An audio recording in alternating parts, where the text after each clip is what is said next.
Always so foggy down here? Well, only in the summer. Captain Charlie's Neptune Palace.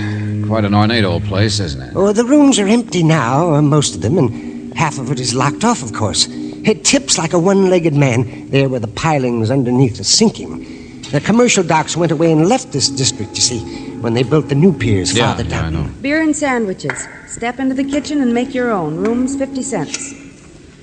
Quite a come-down from the kind of hotel it must have been once. Oh, but there's no transient trade, you understand, Miss Brooks. Just the ones Captain Charlie asked to stay permanently. Like writers who specialize in foggy stories. Now, just be patient, Mr. Valentine. I want you to understand this setting, that's all. Its mood, its character. It's strange Shut yet... the door. Oh, hello. You want some coffee? Pour your own. Oh, don't look at me, friend. Captain Charlie, I suppose. No, this is Morton. Sure, I'm not crazy. I just look that way. The business cards, menus, and wedding announcements. That's his line. What? Why, he used to do the menus on the Lusitania, no less. Been sunk ever since. He prints Charlie's stationery for him. Not that Charlie ever uses any, but that's how he took him in. Where's the draft coming from? Who opened the door? That's all right, Sadie. Go back to your knitting. Oh, that's Sadie. She used to own the place back in the gay days when it was Sadie's Neptune Palace. Sure, but Captain Charlie never had the heart to throw her out either. Who are your friends, Yule? Oh, never mind us. Who's down there? All we care about is a story. Not that we'll ever get it. Yeah, well, now, Morton here, he was in it. Oh, no, I'm not. Charlie gave me a check for the $25. Don't mix me up in your fiction. Parrots. Ha! Bird feathers. I said, who's down there? You, Captain? Look, Buster, for the last time, will you tell us what this is all about? Come on, through here. The old bar room. I'll tell you all right. Well, and who might your friends be, Mr. Yule? No matter, the welcome's always out. But you know what I've been here sitting and thinking, me and Limey here? Right, Skipper and me been thinking. Be quiet. Right, Skipper. The next thing this hotel needs is a rubber plant. I remember in Bombay once, I seen the most lovely rubber Hey, plant. wait a minute, I wanted to tell these people about last night. Oh, that. Well, now, I don't blame you. Last night, young lady, I bought the most lovely green parrot that any man ever saw. Do you know this morning he Captain, would you mind sticking with last night? What is it? What happened last night? He told you, Governor, he bought a parrot. No. But a story should begin at the beginning. And Mr. Valentine, the very first thing was $25. That's what woke me up. What? Right. I woke you all up to borrow it, see? Only he didn't have it, and neither did Sadie, so I had to break the lock on Morton's room and dig it out of his stuff. That's on account of the skipper there was a little short in the cash register. Made Morton sore, too. Made all of you sore. Oh, not me, Skipper. Nobody appreciates a good parrot, young lady, but I do, and I bought him. Had to scrape up a whole $100. That's the story. But I made it, and I bought him. Limey, run fetch the bird. Show the people. Right, Skipper, whatever you say. I'll give you a hand in case he talks back. Yule, is that all there is to it? Just that the captain bought a bird? Mr. Valentine, the stranger, now let me tell you about him. The man he bought the bird from. The mysterious stranger. Now, don't look at me that way. He was a foreigner of some sort. He was a Hindu or Sikh or something, one of those big fellas with a beard and a turban, but a sailor. And he and Charlie gibbered away at a great rate in some heathen tongue. Oh, now look, friend. He wanted to get rid of that bird, the Sikh did. Act as if he was afraid of him. That's why all the fuss about the money. He was so anxious to get paid and get out. And when he left a-running. Well? Here, now wait. Here he is, ain't he, you ducky low? Careful there, Limey. Careful he don't slip off your shoulder. He's taking quite a fancy to Limey here, you know that? So that's the parrot. Isn't he the most lovely bird you ever saw? Well, I wouldn't exactly say. Oh, Limey's going to clean him up a bit. You know how it is. But here, let me show you. This is a piece of resistance. Now, come on, baby. Say it. Speak out for the people, baby. Fine bird. He talks you.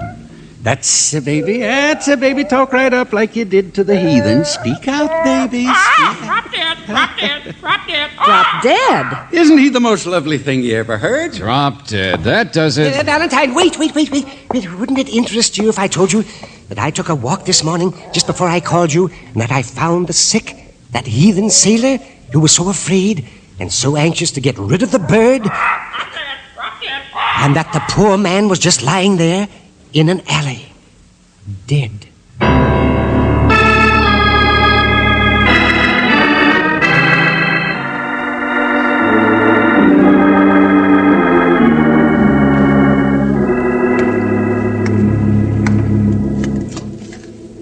Now, wait a minute. That man didn't drop dead. He was rolled. Look at his pocket. See for yourself.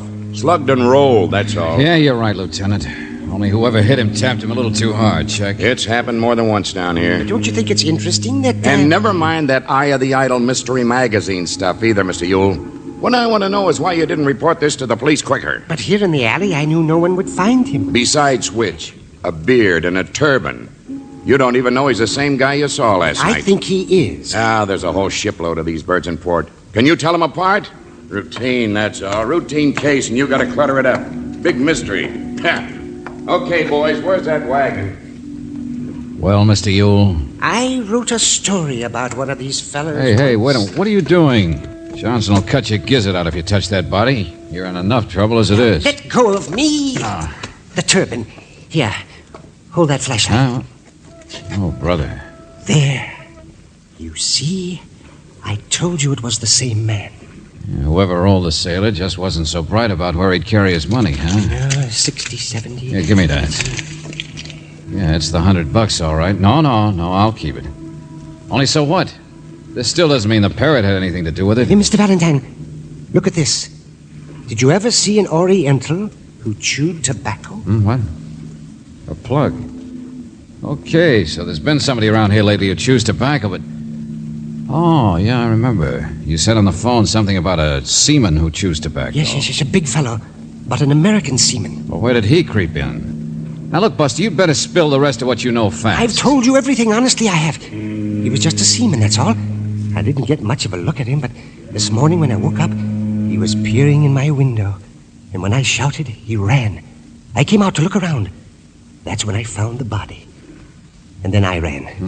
Well, that's a good idea. Mr. Valentine. All right, you two, Doc. Miss Brooks is still back in the car. You out of the other way. Tell Johnson I went to get her, will you, or some other lie? What? But I... No, you stay there and hold hands with Johnson. Hey, Valentine. See you later. I'm going to write a story.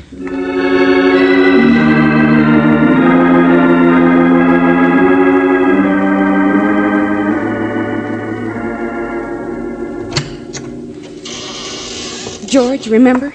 He said that man in the turban seemed so anxious to get rid of the Take bird. it easy, Angel. Hey, Captain. Captain Charlie. This is a crazy, strange place, isn't it? That captain gives me the jitters. Never mind. I don't want to see him anyway. Limey's the one who'll talk for us.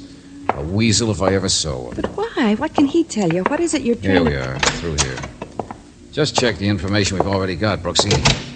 Yeah, I'd like to weed out some of Yule's weird notions. He's about stupid enough to think that bird is some sort of weird George. Relax, Angel. Up at the head of the stairs, that's all. Come on. Speak of the devil. Yeah. Something at the bottom of the stairs, too. Limey. It's Limey. He's dead. Drop dead, drop dead.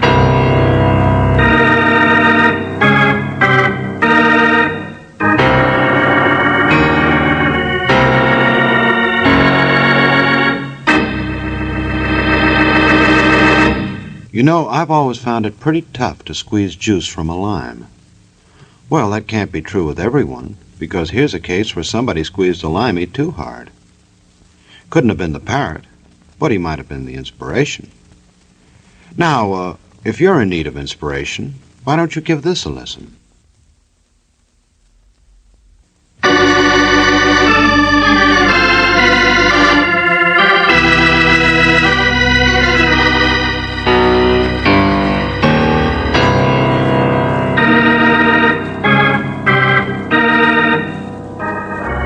Now, Drop dead, drop dead, drop dead. If your name is George Valentine, you don't believe in the kind of story that has a parrot in it. And when the parrot says drop dead, people drop dead. The only trouble is they do. First, a foreign sailor who sold the bird, and now the next man that the bird took a liking to, Limey. Yes, Limey is just about as dead as the sailor was. Who's going to be murdered next, George? Oh, Brooksy, cut it out, But will you? Limey didn't just fall down the stairs. It's a dark stairway. It could have happened. Only you doubt it. Yeah, I guess he was dead before he fell. But a guess isn't good enough, is it? It's also unbelievable, all these crazy characters. There's another explanation of some kind. You want to bet it's nice and simple? No. Okay, maybe not. But for instance, why is the parrot important? Why was that mangy captain so anxious to buy him in the first place? Why is Mr. Ewell so interested? I get the idea. So run out and get the police, will you? Well, what are you going to do? I want to see who's around, Angel. Mostly upstairs. Well, the bird is, for one. Yeah, I know. He hopped off down the hall. See you later. All right, George. You sure fell all right, Buster. Well, so who pushed you? Or slugged you first? Who? Get him off me! Help! What the? It's Sadie.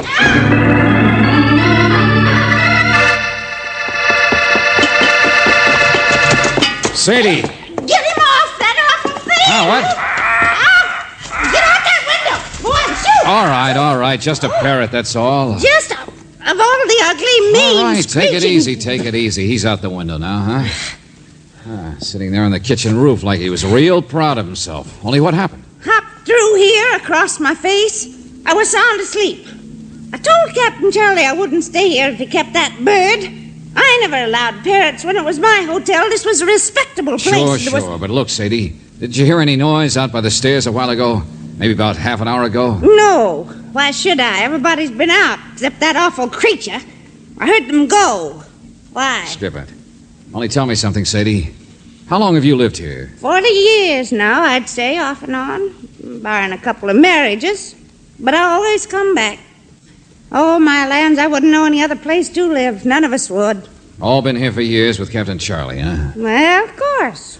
Except that Ewell, naturally. He's recent. We're all sort of has-beens, but the captain, he keeps us all under his wing. He's a wonderful man. So generous, honest. That was what you wanted to ask about, wasn't it? Yeah, Captain Charlie. Ask anybody in the district about Captain Charlie. He's Okay. nothing bad about anybody here, except for that bird. Yeah. Well, I better get him off that roof. Well, don't you bring him back in here. Won't have that thing screaming at me. Oh, be quiet, Sadie. Somebody else trying to get him off that roof, too. Huh? Very popular bird. No, stay there. I can make it around the ledge. Just stay in your room. Easy does, boy. I'll be up there and get you just a minute now. Keep the big trap shut, will you? Less noise now, that's the stuff. Don't you know? A seaman. Hey, now we got you, baby. Would have been easier to climb up with a ladder. What? Bird Watching Society. You always chew tobacco when you go parrot hunting? Beat it, will you, buddy? I don't want no trouble. I don't blame you. Not on a slippery roof. Stay out of it, Mac. Hey, don't reach for that bird. I want to talk to you. I ain't the type. Stay where you are, I said. Drop dead. Hold still, you blast. Yeah, now look what you did. That's the kitchen flue he's climbing into. Now we can all have fun getting him out. Yeah, well, let him stay there. Forget him. You're the one I want. There's a little matter of people dropping dead. Oh, no, to you talk- don't, Mac. I had enough. I don't want no trouble. This is where I came Now, in. don't try that. Hey, you. So long, sucker. Look out. You'll slip. Look out!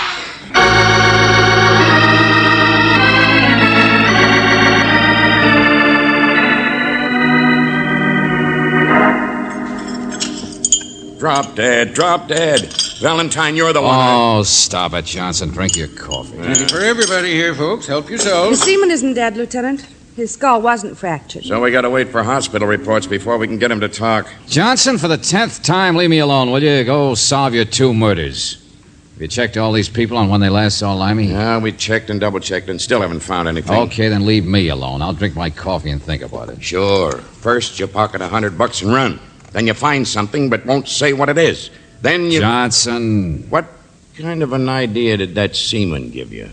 What you got up your sleeve? Well, break up this picnic and maybe you'll find out. But you... Oh, all right, everybody, get out of here. There's a genius working on a story. That's all for now. Break it up.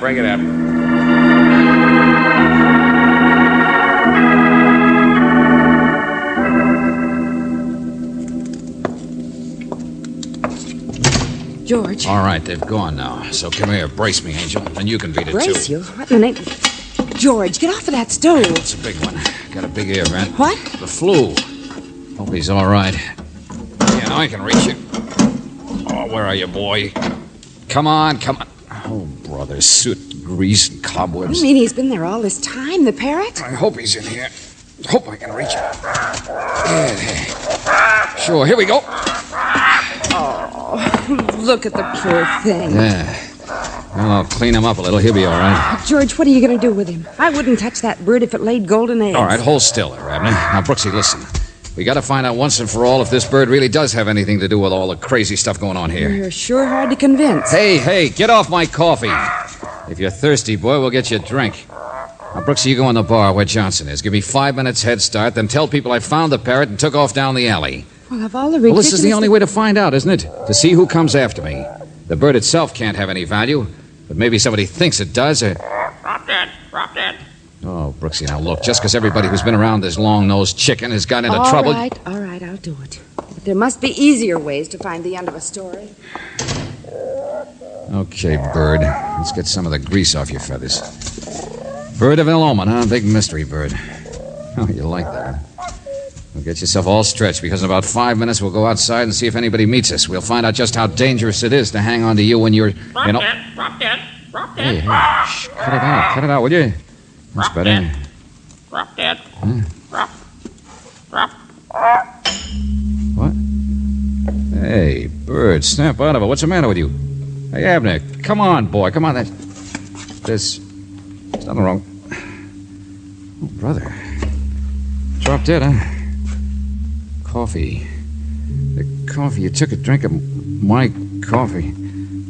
Brooksy. Johnson, what? John.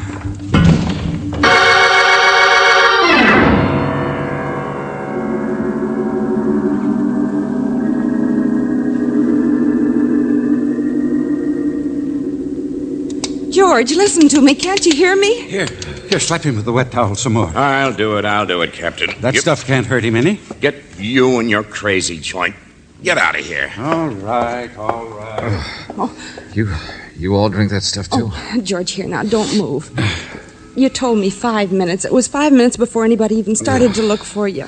Sure. Just me, huh? Just my coffee. We're not all dead, huh? Valentine, I regret to say. Never mind, I know. I loused it up again. An old-fashioned knockout drop. They keep them behind the bar. Naturally, they would in this kind of a place. Wait a minute.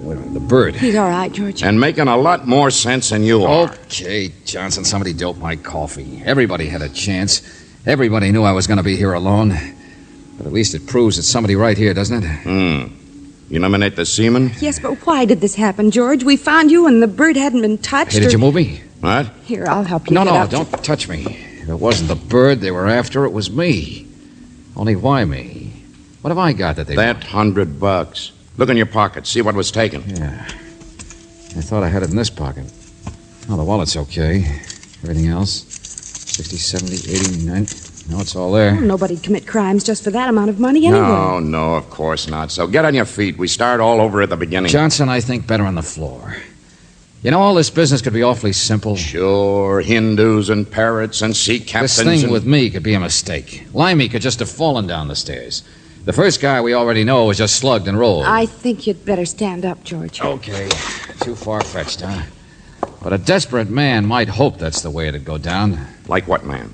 Like why? What are you talking about? Captain Charlie's respectable, isn't he, Johnson? Honest and good with the police. That's right, for The years. same goes for the people he's kept under his wing. Morton, Limey, Sadie. Sure. Charlie keeps the place clean, all right, only... What's that got to All do right, with... now listen. A foreign sailor comes in with a parrot last night, and all blazes breaks loose.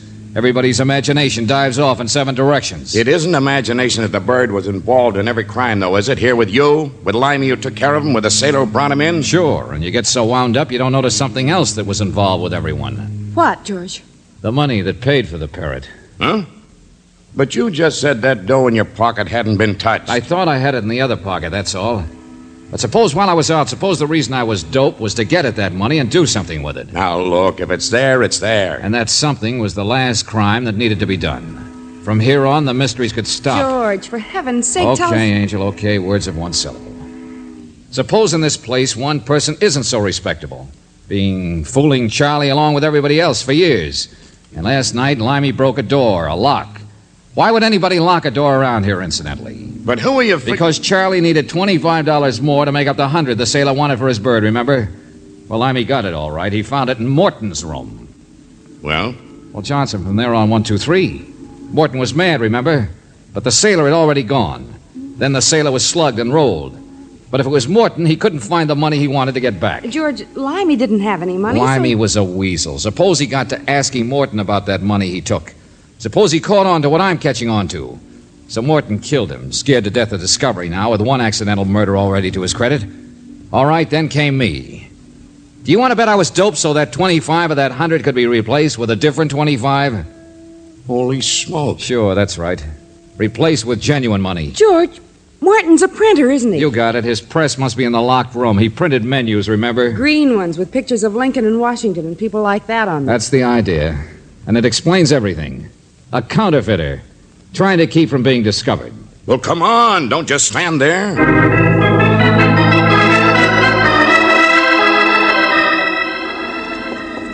Morton. Hey, Morton. He was here just a second ago. He ran upstairs when you came out of the kitchen. There he goes. Martin, stop! Sergeant, get him! Hold it, Angel. Let the police do the rest. Hey, what's going on anyway? Look, ma'am, ain't this a lovely bird? You know, someday I'm going to get me a rubber plant and then...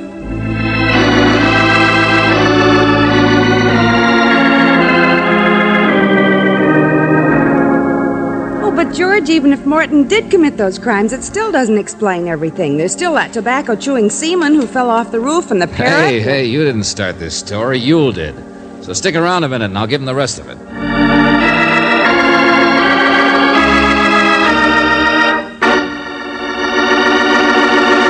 You're right, Brooksy. There are a lot of questions that still need answering. So, while George is getting his story straight, suppose we all give this story a listen.